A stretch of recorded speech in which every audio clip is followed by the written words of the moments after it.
বাতাসের তীব্রতা বাড়তে থাকায় আরও ভয়াবহ হয়ে উঠছে ক্যালিফোর্নিয়ার দাবানল। আগামী 24 থেকে 72 ঘন্টার মধ্যেই সর্বোচ্চ বিপজ্জনক পর্যায়ে যেতে পারে পরিস্থিতি।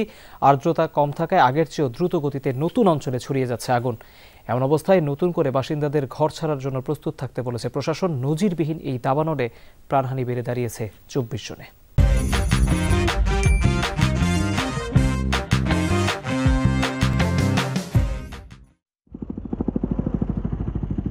গেল এক সপ্তাহ ধরে স্মরণকালের সবচেয়ে ভয়াবহ দাবানলে পড়ছে মার্কিন অঙ্গরাজ্য ক্যালিফোর্নিয়া।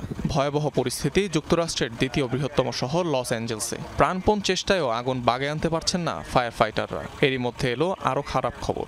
বাতাসের গতিবেগ বাড়তে থাকায় নতুন এলাকার দিকে অগ্রসর হয়েছে আগুন। পুড়তে শুরু করেছে দক্ষিণে ভেঞ্চুরা কাউন্টি। রোববার রাত থেকে বাড়তে শুরু করে শক্তিশালী বায়ুপ্রবাহ স্যান্টা অ্যানার গতিবেগ, যা মঙ্গলবার স্থানীয় সময় সন্ধ্যা নাগাদ ঘন্টায় 100 কিলোমিটার ছাড়িয়ে যাওয়ার কথা। বুধবার পর্যন্ত এমন আবহাওয়া থাকবে বলে পূর্বাভাস দিয়েছে যুক্তরাষ্ট্রের ন্যাশনাল ওয়েদার সার্ভিস। আর্দ্রতার অভাবে আরও ভয়াবহ হয়ে উঠেছে পরিস্থিতি।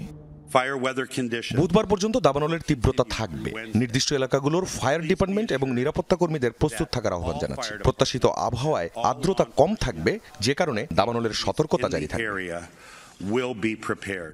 লস অ্যাঞ্জেলসে এখনও নিয়ন্ত্রণহীন 3টি দাবানল। রেড ফ্ল্যাগ সতর্কতা জারি রয়েছে অঞ্চলটিতে। সোমবার সন্ধ্যা পর্যন্ত পুড়েছে অঞ্চলটির 40,500 একরের বেশি জায়গা। ক্ষতিগ্রস্ত 12,300-র বেশি স্থাপনা। নতুন করে নিরাপদ আশ্রয়ে সরিয়ে নেওয়া হচ্ছে 1 লাখ মানুষকে। এদিকে হাজার হাজার গ্যালন অগ্নি নির্বাপক পদার্থ ব্যবহার করেও কিছুতেই নেভানো যাচ্ছে না আগুন। ছড়িয়ে পড়া ঠেকাতে সর্বাত্মক চেষ্টা চালিয়ে যাচ্ছে ফায়ার সার্ভিস কর্মীরা। যোগ দিয়েছে বিদেশি দমকল কর্মীরাও। অনিক রহমান, যমুনা নিউজ।